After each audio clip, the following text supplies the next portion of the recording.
नमस्कार दोस्तों, story telling YouTube channel अनोखी कहानियां में आप सभी मेरे प्यारे लिसनर को मैं सृजना स्वागत करती हूँ। आज की कहानी का शीर्षक है एक घोड़े और गधे की कहानी।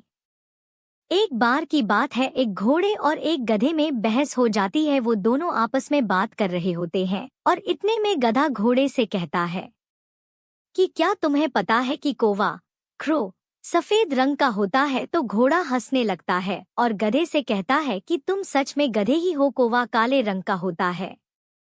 लेकिन गधा उसकी बात नहीं मानता और कहता है कि नहीं, कौवा सफेद रंग का होता है। घोड़ा उसे बहुत समझाने की कोशिश करता है लेकिन गधा उसकी बात नहीं समझता। फिर इस बात को लेकर दोनों में बहस हो जाती है। फिर घोड़ा बोलता है, चलो ठीक है, इस बात का पता लगाने का एक तरीका है। हम दोनों जंगल के राजा शेर से पूछ लेते हैं कि कौवा किस रंग का होता है। गधा इस बात के लिए तैयार हो जाता है और वो दोनों शेर के पास जाने लगते हैं। रास्ते में घोड़ा मन ही मन बहुत खुश हो रहा होता है क्योंकि वो जानता था कि वो सही है। जैसे ही वो दोनों शेर के पास पहुंचते हैं तभी घोड़ा शेर से कहता है, राजा जी, हम दोनों में से जो भी बेवकूफ हो उसे मार देना और खा लेना। शेर उनसे पूरी बात पूछता है तो घोड़ा कहता है कि इस गधे का कहना है कि कौवा सफेद रंग का होता है। मैंने इसे समझाने की बहुत कोशिश की पर ये मानता ही नहीं।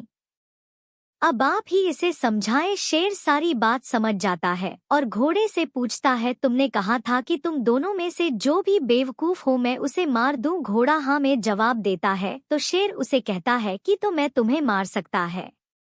घोड़ा ये बात सुनकर बहुत डर जाता है और घबराते हुए शेर से पूछता है, जनाब, मैंने क्या बेवकूफ़ी की है। शेर कहता है कि तुम ये जानते हुए भी कि ये गधा है, इसे समझाने की कोशिश कर रहे हो। तुम इसे हाँ मैं जवाब देकर वहां से जा भी सकते थे लेकिन तुम बेवकूफ़ों की तरह से बार बार समझाने की कोशिश करते रहे।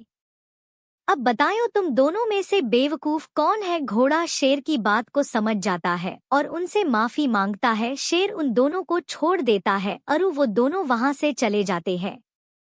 दोस्तों, इस कहानी से हमें क्या सीख मिलती है? हमारी जिंदगी में बहुत से ऐसे लोग मिलेंगे जो कि गधे जैसे होते हैं, जिनको समझाने का कोई फायदा नहीं होता। हमें उन्हें नजरअंदाज करके अपने लक्ष्य की ओर ध्यान देना चाहिए। दोस्तों, ऐसी ही और नई प्रेरणादायक, ज्ञानवर्धक और रोचक कहानी सुनने के लिए हमारे YouTube चैनल अनोखी कहानियाँ को सब्सक्राइब करें। धन्यवाद।